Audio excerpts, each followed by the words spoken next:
a lot of these bullying situations going on with the schools.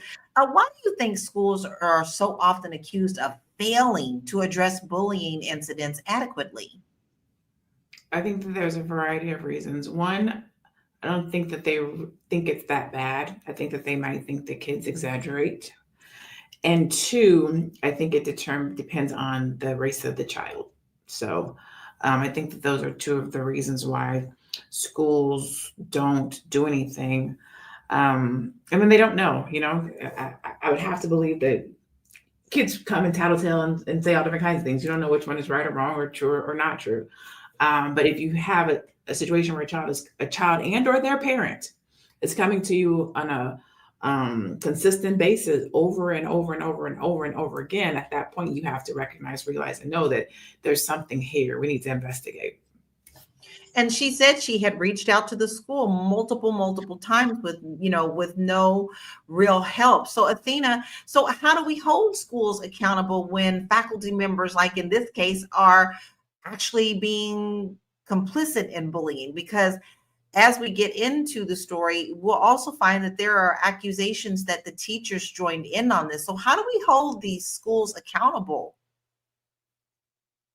I think we have to realize that we are at a point in this country to where if you are a parent, you have a child, you kind of have to put all of your kids' education and their safety in your hands and not actually look at the teachers or the institutions to be accountable, because clearly we're seeing so many cases of this. There's a rise in bullying.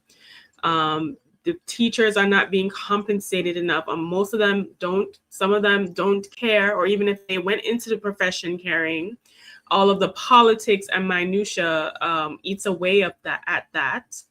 And clearly we are failing students in a multitude of ways. I agree. I mean, quick question. I know we had a story on bullying a few weeks ago, but some of you were not on that panel. I'd like to know, in your life, Dr. Lene, did you have experience with bullying towards you? Yeah, absolutely. A lot of bullying. When I was, yeah, I had bullying from people who were supposed to be my friends. I remember this girl. I cannot remember her cousin's name. Her name was Antrice, and her cousin used to bully me like crazy. And then I told you guys about my sixth grade boyfriend, who was my first boyfriend, sixth grade, BB&U.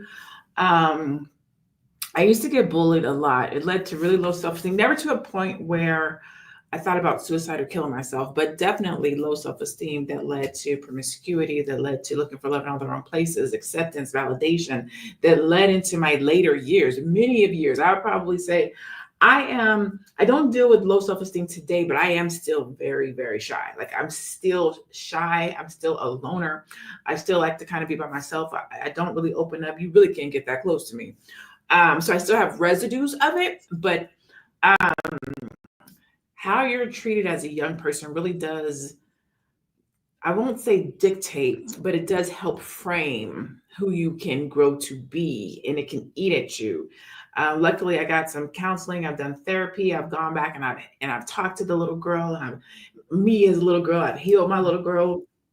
I used to operate from a place of her and me, and I've got to a place where we're one. We are the same person. I've healed her.